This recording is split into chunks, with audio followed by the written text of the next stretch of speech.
Okay, so let's jump right in. Today we're taking a deep dive into the world of woven sacks. Woven sacks. Yeah, those like big bags you see at construction sites Yeah, I got you. at farms. And we've got this new analysis. And basically, we want to break down, the whole market. Who are the big players? Where's all the growth happening? All that. Yeah, it's fascinating, isn't it? Like these really simple things are actually super important for so many industries. Oh, totally. You start looking at the data and you see trends and like it has implications for all sorts of different businesses. Right, exactly. So, I mean, most people, they think of a bag, right? That's pretty much it. Cost effective, surprisingly durable. I mean, you see them everywhere. Construction sites, cement bags, agricultural suppliers with grain, you name it. Hmm. And this analysis estimates that the global market for these things, For woven sacks. for woven sacks, yeah, is going to be like a huge USD 500 and 820 million in 2025. Wow. Yeah, that's Now, massive. it really shows you how important this kind of packaging is, like globally, to move stuff around. You think about it from like raw materials to food, it's often the first line of defense to get things where they need to go. It's true. It's true. And it's not just staying the same either. The projections show it's only going to get bigger, like way bigger. We could be looking at a market that hits USD 8404.201143 million by 2033. And that's with a CAGR, compound annual growth rate of 4.74% between 2025 and 2033. That's pretty significant growth. Yeah, for sure. So the big question is what's driving it? What's pushing this expansion? Well, the analysis points to the demand for packaging that's both cost-effective and durable. And the biggest factor there is agriculture. Agriculture. Yeah. I mean, think about it. The world population keeps growing. We need more food. So that means more demand for things like cereals, seeds, fertilizers. All that needs to be packaged reliably and cheaply. It's a basic link in the chain. Right, totally. Okay, so let's break it down by region because this is where it gets really interesting. So the 2025 numbers show North America's on top. Yeah, North America, the biggest player. Exactly, with a market size of USD 253.40 million. That's like over 40% of the global total. Wow, that's a lot. Yeah, it is. But their CAGR from 2025 to 2033 is only projected to be 3.5%. So that's interesting. It kind of makes you think, is the North American market like getting saturated? Or are there other types of packaging starting to take over? Right. It makes you wonder, okay, then we have Europe. They're in second place in 2025 with a market size of USD 687.80 million. So over 30% of the global market. So still a big chunk. Oh, yeah, for sure. And their growth forecast is pretty similar to North America's, also a CAGR of 3.5%. Right. So, what we're seeing here is pretty stable growth in those developed markets. Yeah, they've got those well-established systems and preferences in place. Right, exactly. But if you want to see where the real action is, you got to look at Asia Pacific, APAC. They're holding about 23% of the global market in 2025. Market size is USD 1,396.80 million. Okay, so a decent size, but not the biggest player yet. Not yet, but here's the thing. Yeah. Their CAGR from 2025 to 2033 is predicted to be 7.4%. Whoa, that's more than double North America and Europe. Yeah, exactly. So what's causing that huge jump? Well, it's not just about the overall economic growth in the region. It's also about things like government policies. Oh, like specific programs? Yeah, in certain countries that are designed to boost agricultural exports. So for businesses involved in that, it means there's going to be a massive need for packaging to support that growth. And don't forget the size of countries like India and China. Oh, right, yeah. Their demand is huge, and they're still developing both their agriculture and manufacturing. So that's definitely a driving factor. Absolutely. Okay, so moving on to South America now. They've got over 5% of the market share with a size of USD 221.16 million in 2025 and a CAGR of 5.0%. It's pretty solid growth. Yeah, definitely. And then there's the Middle East with about 2% market share, USD 232.80 million, and a CAGR of 5.2%. So they're also on an upward trajectory. Yeah, and lastly, Africa. They're at about 1% of the global market with USD 128.04 million, and their CAGR is projected to be 4.4%.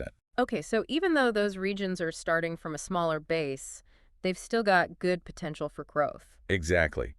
What's interesting is that all these different growth rates really show you how diverse the global economy is. You've got these different regions all developing at their own pace, and it's reflected in how they use woven sacks. Yeah, it's like a snapshot of what's happening in their industries and agriculture. Yeah, exactly. Now, one thing that really stood out to me in the analysis was that the plastic category, it's the fastest growing segment within the whole woven sacks industry. Oh, really? So even with all the talk about sustainability, Yeah, it seems like plastic is still king. it makes sense, though. I mean, it's durable, it's cheap, and it's versatile. Polypropylene, that's a big one. Right, polypropylene. So the analysis also goes into the different types of woven sacks and what they're made of. Yeah, like the different designs. Exactly. We've got things like open mouth sacks, pinch bottom sacks, gusseted sacks, and valve sacks. Yeah, those are the main ones. Right. And can you break those down a bit? Just Yeah. give our listeners a quick overview. Sure. So open mouth sacks, they're the most basic kind. Hmm. Open top, can put all sorts of stuff in them. Pinch bottom sacks, they have a sealed bottom, so it's a bit neater, and they stack better. Okay. And what about gusseted sacks? Gusseted sacks, they have those folds on the side so they can expand when they're full. Ah, I see. Yeah, more volume, and they're easier to stack on pallets because they're square-ish. And then you've got valve sack. Valve sacks, see? Those have a special opening, a valve, so you can fill them with machines, usually for stuff like cement or flour. Right. Okay, that makes sense. And what about the materials themselves? I know it mentioned polypropylene, but what else? Yeah, so polypropylene, it's popular because it's strong but also lightweight. Plus, it's cheap and doesn't absorb much moisture, and it's resistant to a lot of chemicals. Okay, so it's pretty versatile. Yeah, definitely. And then there's high-density polyethylene, HDPE. It's like, It's also really strong and durable, and it's got good chemical resistance, but it's a bit stiffer. oh, I see. Sometimes it's better if you need that rigidity, you know? Like in the food industry, sometimes they use HDPE because it's a better barrier against certain things. Interesting. So it's all about choosing the right material for the job. Exactly. Okay, so let's talk about the industries that are driving all this demand. The analysis highlights three: building and construction, agriculture, and food. Let's start with building and construction. What's the main link there? Well, in construction, you need to move a lot of heavy stuff like cement, sand, gypsum, all that.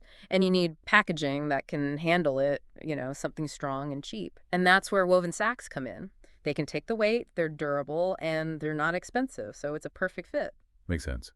And I guess with so much construction going on globally, that's a big driver for the market. Oh, yeah, definitely. Construction's booming in a lot of places, so the demand for these sacks is only going up. Right. Okay, and then we have agriculture. We talked about this a bit earlier, but let's dig a little deeper. What are some of the specific agricultural products that use woven sacks? Well, you've got all your basic grains like wheat, rice, corn, and then you've got seeds, fertilizers, animal feed, even some agricultural chemicals. Basically, anything that needs to be stored and transported in bulk, and that needs protection from the elements. Woven sacks are perfect for that because they're durable, they're often moisture resistant, so they help prevent spoilage and waste. And that's important for the whole agricultural supply chain. It's crucial. If you can reduce waste, it makes the whole system more efficient. Right. And lastly, the food sector. What kinds of food products are typically packaged in these sacks? So in the food industry, you mainly see woven sacks used for bulk ingredients, things like flour, sugar, salt, yeast. Again, it's about cost effectiveness and durability. When you're dealing with large quantities of these ingredients, you need something that's easy to transport and store, and that won't break the bank. So it's interesting to see how woven sacks, something so seemingly simple, are actually so crucial for all these different industries. It's true, they're kind of like the unsung heroes of the global economy. Yeah, totally. And it's clear that the growth in APAC, it really tells us something about the bigger picture, about how global economies are shifting. Yeah, that higher growth rate in Asia Pacific, it reflects the rapid development that's happening there, the increasing demand in all those sectors. And while North America might be the biggest market right now, things could change in the future. Absolutely. The balance of power could shift as those other regions continue to grow. Right. Yeah. So to sum it all up for our listeners, the global market for woven sacks, it's big, and it's only going to get bigger over the next decade Yeah, and that growth is mainly being driven by agriculture. because they need packaging that's affordable and tough. Exactly. North America is the leader right now, but Asia Pacific, they're the ones to watch. Yeah, they're definitely on the rise. So for anyone out there involved in packaging, agriculture, construction, food production, or just anyone who's interested in how the global economy works, understanding these market dynamics is really important. It is. It gives you insights into the basic needs and habits of people around the world. And on that note, here's something to think about. With all the focus on sustainability these days, how do you think that's going to affect the woven sacks market? That's a good question. Will we see new materials, new designs? What kind of opportunities will this create for businesses and innovators?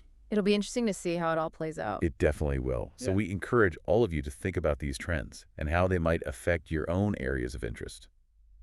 Thanks for joining us on this deep dive. Thanks for having me. It's been great having you.